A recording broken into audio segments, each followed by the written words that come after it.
علیکم، میں امداد سمرو۔ عمران خان کی گردن میں پھانسی کا پھندا اور پھندا لگی تصویر سامنے آ گئی ہے، جس میں لوگ قومی پرچم اٹھائے خوشی مناتے نظر آ رہے ہیں۔ اور دوسرا معاملہ ہے پاکستان میں پولیٹیکل انجینئرنگ کا۔ پاکستان میں ہر دور میں ہر وقت پولیٹیکل انجینئرنگ ہوتی رہی ہے، IJI سے لے کے اور دھرنوں تک، اور پھر فیض آباد دھرنے، اور فیض آباد دھرنے سے لے کے شوکت عزیز صدیقی کے انکشافات تک۔ جیسے شوکت عزیز صدیقی نے انکشافات کیے تھے اور پھر وہ برطرف کر دیے گئے تھے، ان کی برطرفی کے خلاف جو ان کی اپیل تھی، اس کی سماعت آج سپریم کورٹ میں ہوئی 5 رکنی بینچ میں، لائیو نشر ہوئی سماعت، اور یوں لگ رہا تھا سماعت سن کر کے جیسے ہم اصغر خان کیس کی طرف چل پڑے ہوئے ہیں۔ لیکن کیا اس معاملے کا انجام بھی اصغر خان کیس کی طرح ہوگا، یا اس میں سازش کرنے والے اور فائدہ اٹھانے والے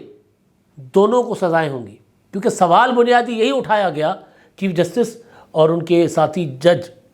جسٹس مدوخیل صاحب کی طرف سے کہ بھائی مسئلہ یہ ہے کہ سازش ہوئی، الیکشن میں ریگنگ کروائی گئی، تو اس کا بینیفیشری کون تھا، اس کا فائدہ کس کو ہوا؟ ایک یہ سوال، اور دوسرا یہ کہ جنرل قمر جاوید باجوہ براہ راست انوالو کیسے ہیں؟ کیا انہوں نے براہ راست خود آ کر شوکت عزیز صدیقی صاحب کو کہا کہ یہ کام کریں جو کہ شوکت عزیز صدیقی صاحب نے الزام لگائے ہیں؟ تو اگر باجوہ صاحب نے ایسا نہیں کہا تو پھر باجوہ صاحب کو کیوں ہم فریق بنائیں، باجوہ صاحب کو کیوں نوٹسز جاری کریں؟ تو چیف جسٹس صاحب اپنے آرگومنٹس کے ذریعے، اپنے استدلال کے ذریعے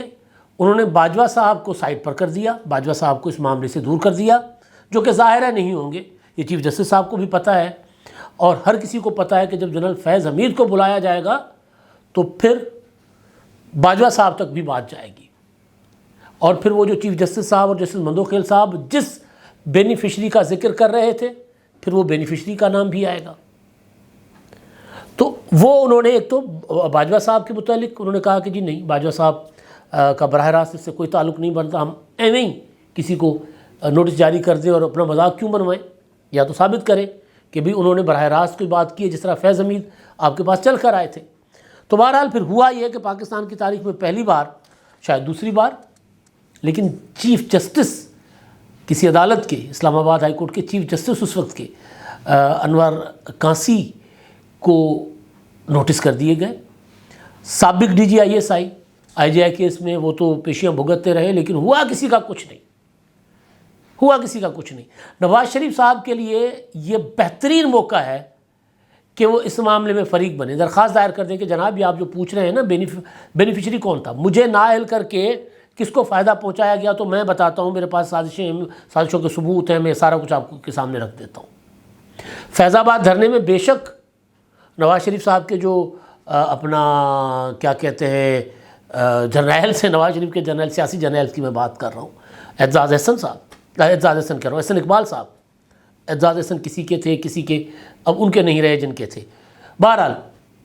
احسن اقبال صاحب، ان کو کمیشن نے بلایا تھا فیض آباد دھرنے میں۔ انہوں نے کہا کہ جی ہمارے پاس براہ راست کوئی ایسا ثبوت نہیں ہے جس سے ہم یہ ثابت کر سکے کہ فیض حمید کی کوئی انوالومنٹ تھی دھرنے میں، کوئی انہوں نے سازش کی تھی۔ تو بہرحال تو نواز شریف صاحب اس میں اگر فریق بننا چاہیں تو بن سکتے ہیں، بڑا اچھا موقع ہے، لیکن کیوں نہیں بنیں گے وہ میں آگے چل کر آپ کو بتاتا ہوں، یا ہو سکتا ہے بن جائیں، انہوں نے کہا ٹھیک ہے یار، ماضی میں جو ہوا تھا، اب ہم جو ہے وہ کسی قسم کی جو ہے نا کمپرومائز نہیں کریں گے۔ تو اس میں ہوا یہ کہ جناب سابق چیف جسٹس اسلام آباد ہائی کورٹ انور کانسی، اپنا DG ISI سابق جنرل فیض حمید، ایک بریگیڈیئر ہیں اور اسلام آباد ہائی کورٹ کے رجسٹرار، اپنا سپریم کورٹ کے رجسٹرار، ان کو نوٹسز جاری کر دیے گئے ہیں، اور اپنا رامے صاحب ہیں اور ایک ارباب عارف صاحب ہیں، ان کو نوٹسز جاری کر دیے گئے ہیں، اور سماعت جو ہے وہ ملتوی کر دی گئی ہے جنوری تک، جنوری کی چھٹیاں جو ہوں گی سردیوں کی، اس کے بعد سماعت کے لیے معاملہ جو ہے دوبارہ عدالت میں آئے گا۔ اب جو دلچسپی، میں کیونکہ آج لائیو سنتا رہا، تو اس میں جو فوکس تھا اور جو جائز فوکس تھا چیف جسٹس صاحب کا، وکیل تھے شوکت عزیز صدیقی صاحب کے حامد خان صاحب عمران خان صاحب کے وکیل بھی ہیں، عمران خان صاحب کے ساتھی بھی ہیں، پہلے روٹ گئے ہوئے تھے پھر مان گئے، آج کل عمران خان صاحب کے ساتھ ہیں۔ ان سے بار بار یہ سوال ہو رہا تھا کہ بھائی جس سازش کا آپ ذکر کر رہے ہیں کہ جی نواز شریف کی اور مریم نواز کو ماتحت عدالت نے سزا سنا دی، اور پھر فیض حمید نے یا دیگر فوجیوں نے آ کر کہا کہ جناب ان کی سزائیں معطل نہیں ہونی، ان کی ضمانت نہیں ہونے دینی، اگر ضمانت ہونے دی گئی تو پھر الیکشن پر اثر پڑے گا۔ حامد خان نے یہ بھی کہا کہ جی 2018 کے انتخابات میں دھاندلی کروائی گئی۔ تو جب چیف جسٹس صاحب بار بار پوچھتے رہے حامد خان سے کہ جی بینیفیشری کون تھا، تو حامد خان صاحب کہتے ہیں ہمیں کیا پتہ کون ہے۔ اس پہ صلاح الدین جو بار کونسلز کے وکیل، انہوں نے کہا کہ جی اس پر تو تحقیقات ہونی چاہیے۔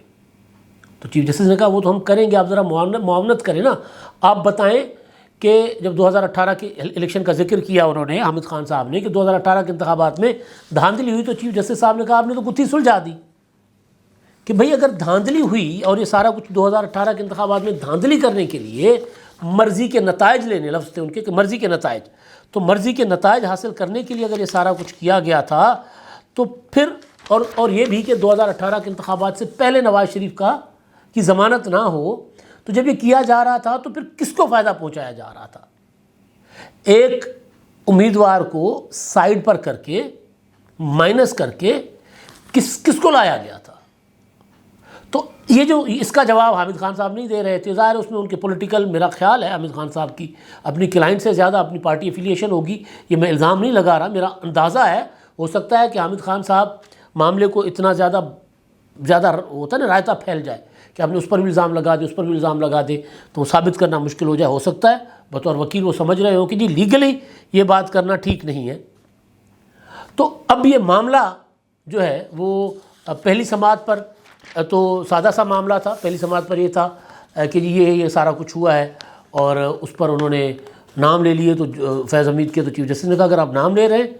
تو پھر فریق بنائیں، اگر کیوں، تاکہ ہم ان سے جواب لے سکیں، ان کا موقف لے سکیں، اگر آپ فریق نہیں بنانا چاہ رہے تو نام بھی لینا بند کر دیں۔ پھر انہوں نے باجوہ صاحب کو بھی فریق بنا دیا تھا، فیض حمید کو بھی، اور دیگر جو دو بریگیڈیئرس اور ایک اسلام آباد ہائی کورٹ کے سابق جج چیف جسٹس۔ جو دلچسپ بات تھی کہ جو وکیل تھے وہ اس معاملے کو صرف شوکت عزیز صدیقی کی حد تک رکھنا چاہ رہے کہ جی ان کو ناجائز طور پر نکالا گیا، تو اس کا جو سیاسی سازش تھی، پولیٹیکل انجینئرنگ تھی، وہ وکیل جو ہیں، یعنی جو شوکت عزیز صدیقی کی برطرفی کے خلاف عدالت میں کھڑے ہوئے ہیں، وہ وکیل اس پولیٹیکل انجینئرنگ کی طرف نہیں جا رہے تھے، چیف جسٹس ادھر جانا چاہ رہے تھے، اور جو کہ جائز جا رہے تھے۔ چیف جسٹس صاحب نے کہا کہ اچھا جی معاملہ اگر پینشن کا ہے تو ابھی دلوا دیتے ہیں، تو پینشن کا معاملہ 184(3) کے تحت آپ کیسے ہمارے پاس لے کر آ گئے؟ اور انہوں نے کہا جسٹس مندوکھیل صاحب نے کہ یہ تو پاکستان میں 70 سال سے اس طرح کی چیزیں چل رہی ہیں، تو کوئی تو ایسا وقت ہوگا نا کہ ہم سچائی سامنے لے کر آئیں، قوم کو بتائیں کہ بھائی سازش کیا تھی، سازش کا بینیفیشری کون تھا۔ اب ظاہر ہے بینیفیشری عمران خان صاحب تھے، اس میں کوئی ڈھکی چھپی بات نہیں ہے۔ قمر جاوید باجوہ اس کے انکشافات کر چکے ہوئے ہیں، شاہد میتلا کو دیے گئے انٹرویو میں، اور جو اپنا وہ تھا جاوید چودھری کے ساتھ ان کی جو 6 گھنٹے کی نشست تھی، جو وکیل تھے دوسرے حامد خان صاحب، اور وہ یہ میرا خیال ہے ان کو ان انٹرویوز کا حوالہ دینا چاہیے تھا کہ جی وہ اپنا باجوہ صاحب نے خود اعتراف کیا ہے کہ ہم مرضی کے بینچ بنواتے تھے، تو باجوہ صاحب بھی اس معاملے میں انوالو ہیں، اس ساری پولیٹیکل انجینئرنگ میں۔ لیکن بہرحال